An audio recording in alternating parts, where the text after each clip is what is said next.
Hi, my name is Shelby, and I will be completing my appendicular bone video for you today.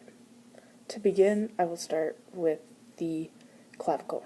This is a left clavicle, and this is the medial end, and it's flat, and it connects to the sternum. This is the lateral end, and it's more bumpy and rounded, and it connects out with the scapula. And it also has a projection right here as well. Next bone is the scapula, and this is a right scapula.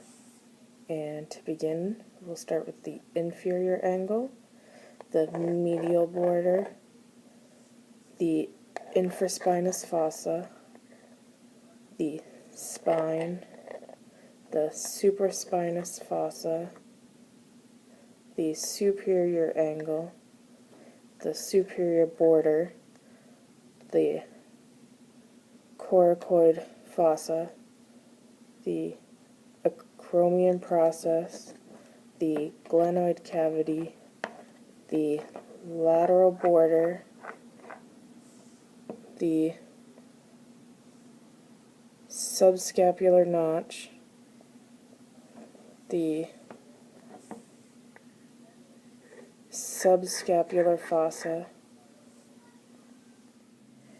This next bone is the right radius, and to begin, I will start with the head, the neck, the radial tuberosity, and the styloid process. This is the right humerus, and to begin, I will start with the head, the anatomical neck, the lesser tubercle, the greater tubercle, the intertubercular groove, the surgical neck, the deltoid tuberosity, the lateral epicondyle, the capitulum, the radial fossa, the trochlea, and the medial epicondyle. And on the back, there is the olecranon fossa.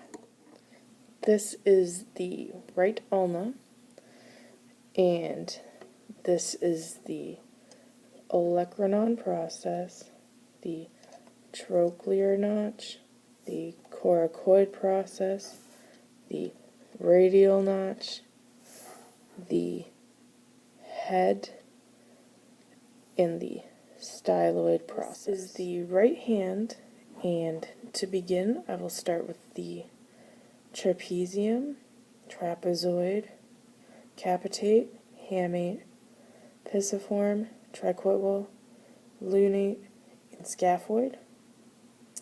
And moving on to the metacarpals, this is digit 1, and so this is metacarpal 1, metacarpal 2, metacarpal 3, metacarpal 4, metacarpal 5. And then the phalanges, digit 1 only has 2 phalanges, so it has the proximal phalange and the distal phalange, but digits 2, 3, 4, and 5 have the proximal phalange, middle phalanges, and distal phalanges. And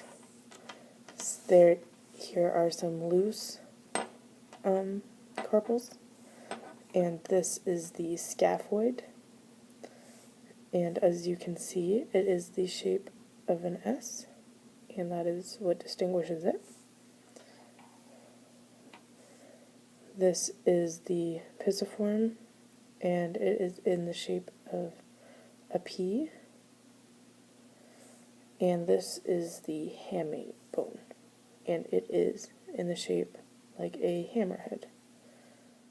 This is the right pelvic bone, and this is the iliac crest, the anterior superior iliac spine, the anterior inferior iliac spine, the acetabulum, the superior ramus, the inferior ramus, the pubic symphysis, the obturator foramen, the ischial ramus, the ischial tuberosity, the lesser sciatic notch, the ischial spine, the greater sciatic notch, the posterior inferior iliac spine, the posterior superior iliac spine, and the iliac fossa. This is the left femur, and to begin I'll start with the head,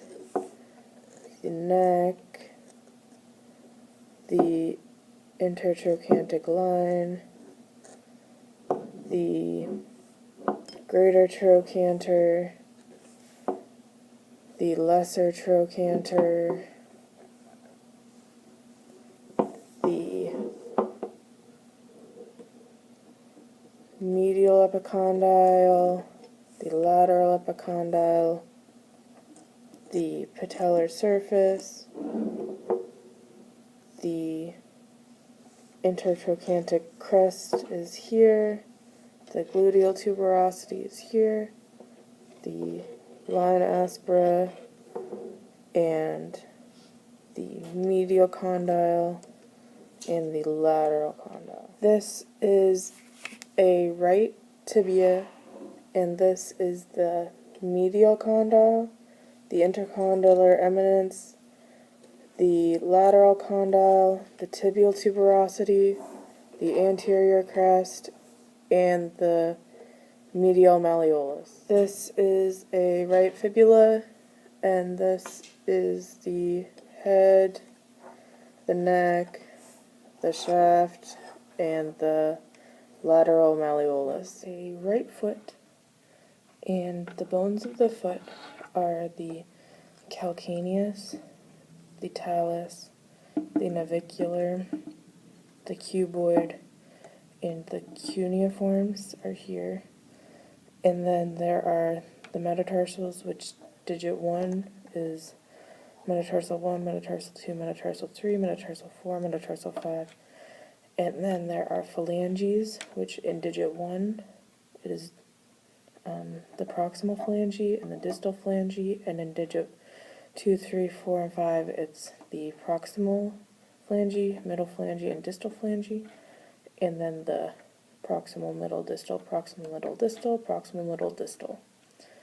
And there are some loose bones here, and this is a calcaneus, and it is very large, and it is known as the ball of the foot. This is the calcaneus, which is another large bone of the foot, and this is the navicular, which tends to look like a navy ship.